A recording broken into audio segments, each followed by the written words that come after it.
So what is heavy metal anyway? It's not Billie Holiday.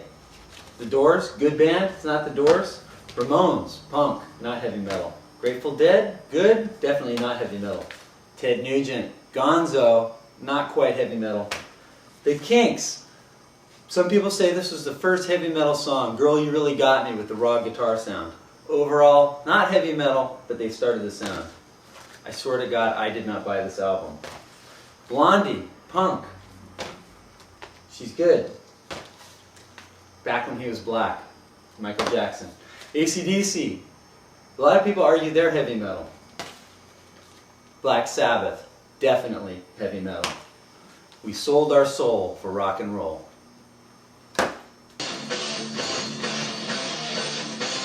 Oh, you're back. Let me turn this down. Well, looking at the album covers, we know instinctively that some of those bands inspire a lot more loyalty than others. We don't see too many hardcore Bee Gees fans nowadays, but we do see a lot of heavy metal fans. What is it that makes heavy metal such a strong subculture? Some people argue that metal has outlasted other rock genres because an intense, exclusionary, mostly male subculture has developed.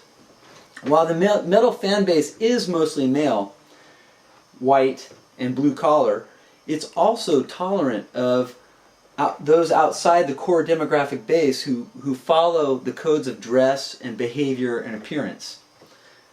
So identification with the subculture is strengthened not just by the shared experience of going to concerts and wearing similar fashions, but it's also strengthened by discussions of where particular bands fit in the evolutionary tree.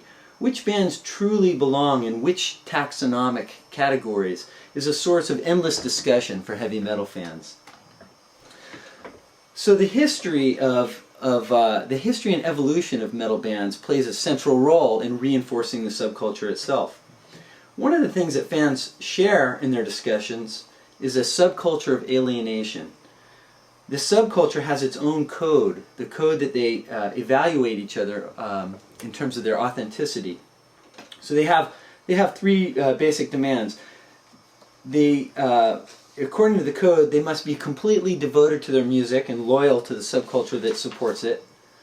They must appear disinterested in appealing to the mainstream, like radio hits. And they must never sell out. For the fans themselves, the code provides a way to oppose established authority and be separate from the rest of society. There's a tendency for fans to reject those that they consider posers, including some performers. Even bands like Metallica, who have made substantial contributions to the genre, are in danger of being considered as sellouts once they go mainstream. So as a teacher, it's critical for us to understand the central value of authenticity for these subculture members. Another of the distinguishing characteristics for these fans is their hyper-awareness of insiders versus outsiders. Insiders are those who are able to discuss in an informed way various bands.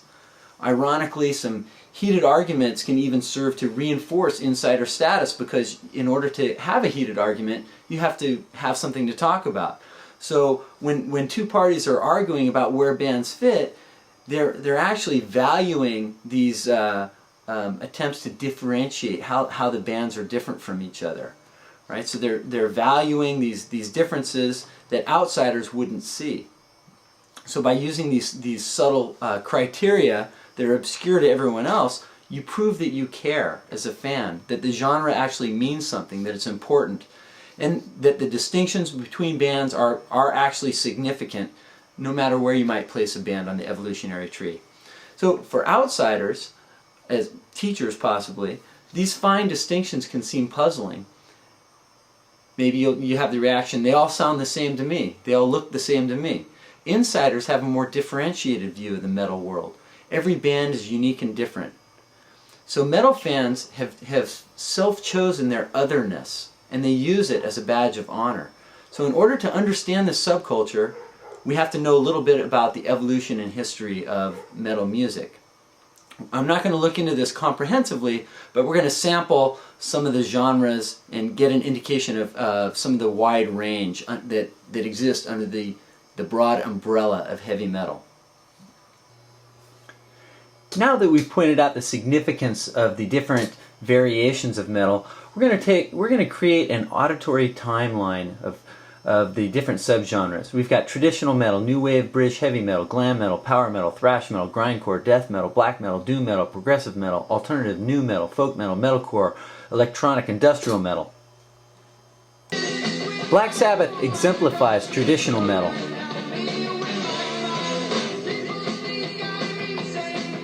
The new wave of British heavy metal is exemplified by Judas Priest. Lyrics from mythology, fantasy, and the occult. This was a main influence for subsequent heavy metal subgenres. Glam metal in the mid-'80s, exemplified by Motley Crue. These bands were known for their long teased hair, their use of makeup, and of course their debauched lifestyles. Power metal is a European variation. This is Manowar. This subgenre is known for lyrics focusing on fantasy, mythology, war, personal struggles, emotions, and of course their fetching outfits. Thrash metal was the sound of underground heavy metal during the 80s when it was dominated by glam metal. This is Slayer.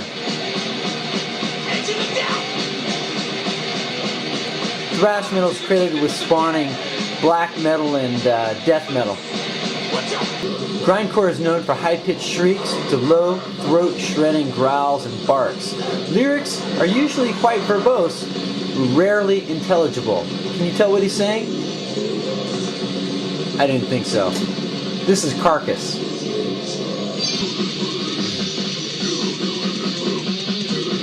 Death metal is an extreme heavy metal subgenre.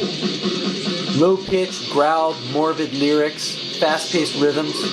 We're listening to Cannibal Corpse. Black metal, along with death metal, was spawned from the thrash movement. Unlike death metal, black metal concentrates more on mood and melodies instead of guitar riffs and heaviness. Themes are anti-Christian, misanthropic, and pagan. Some members of the black metal group burned down a 200-year-old church in Norway. It created a lot of controversy when other black metal fans said it was a good idea and more churches should be burned. This is Gorgoroth. Doom metal is a contrast. It's got a denser, heavier sound.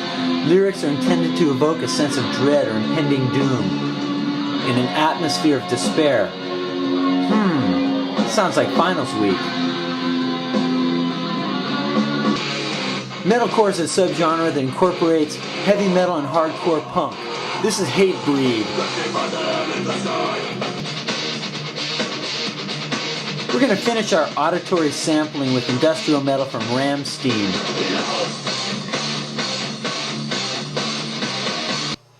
Now that we've had a chance to take an auditory sample, where did metal come from? What are the origins? So the term itself, heavy metal, was first used in a musical sense with the song Born to be Wild by Steppenwolf, when they referred to heavy metal thunder.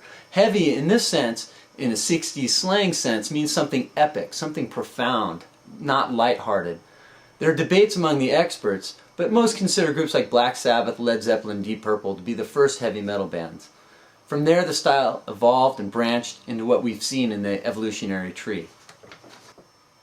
As we've seen, the historical timeline and evolution of heavy metal is complex, and the subgenres are interrelated.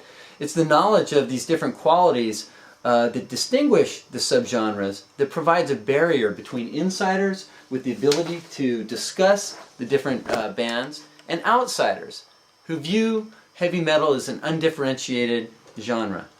One factor leading to additional complexity is that many of the evolutionary branches of heavy metal continue to exist side by side with more recent adaptations.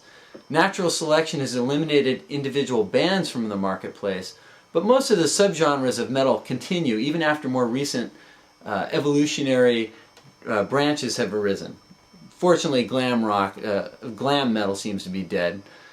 So one theme that I've mentioned is the meaning that gets ascribed to the music and its symbols by fans. Next, you're going to have a chance to examine and interpret some of these visual symbols used in heavy metal subcultures. Thanks. Casey?